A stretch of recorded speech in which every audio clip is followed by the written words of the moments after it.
दोस्तों, एक दिन मेरे दोस्त ने मुझे फ़ोन करके कहा कि दवाएं लेने के बाद भी उनकी मम्मी का बीपी बहुत ज़्यादा हाई है और नीचे नहीं आ रहा है। उनकी लाइफ के लिए हमें डर लग रहा है। ये कहते कहते वो रोने लगे। मैंने कहा चिंता मत करो, मैं एक नुस्खा बताता हूँ, उसे तुरंत बनाकर दो। और एक एक्यूप्रेशर भी बता देता हूँ जो कितना भी बीपी हाई हो जाए तुरंत काम करेगा और 5-7 मिनट में ही बीपी नॉर्मल आ जाएगा। मैंने कहा कि एक कटोरी पुदीने की पत्तियां मिक्सी में डालो, साथ में 2-3 चुटकी काली मिर्ची का पाउडर और थोड़ा सा पानी डाल लो और इसको पीस लो। पुदीने की चटनी बन जाएगी। पुदीने की चटनी की 2-3 चम्मच तुरंत इनको खिलाओ। उन्होंने कहा कि हम अभी बनाकर इसे खिलाते हैं। फटाफट 2 मिनट में ही उन्होंने चटनी तैयार कर ली और तुरंत उनको खिला दी।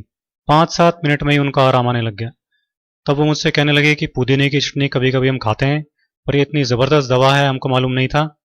मैंने कहा कि ये घरेलू नुस्खे बहुत तेज़ी से काम करते हैं और बनाने और यूज़ करने में भी बहुत आसान होते हैं, लेकिन बस हमको इनके बारे में मालूम नहीं होता। नेचुरोपैथी और आयुर्वेद में इसको बहुत ऊंचा स्थान दिया गया है। अब आप ऐसा करना कि अभी तो हर 2 घंटे से एक एक चम्मच ये पुदीने की चटनी को खिलाना और फिर कल से दोनों टाइम खाना खाने के साथ इसे खिलाना। इससे बीपी नॉर्मल रहेगा, बढ़ेगा नहीं। इससे पेट भी साफ रहेगा और गैस भी नहीं बनेगी, क्योंकि पेट की गड़बड़ी और गैस से भी कई बार बीपी हो जाता है।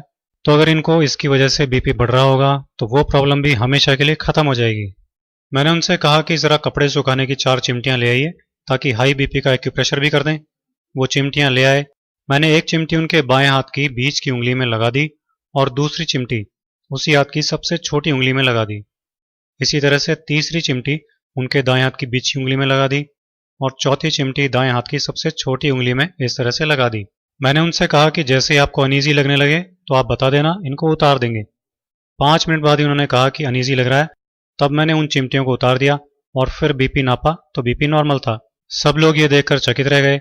मैंने कहा कभी भी ऐसी बात हो तो इसे तुरंत कर डालना और इसे रोजाना दिन में एक बार इसी तरह से करना। बीपी हमेशा नॉर्मल बना रहेगा, जान का खतरा भी नहीं रहेगा। सबकी आंखों में आंसू थे, लेकिन वो खुशी के आंसू थे, क्योंकि उनकी माँ की जान अब खतरे से बाहर थी।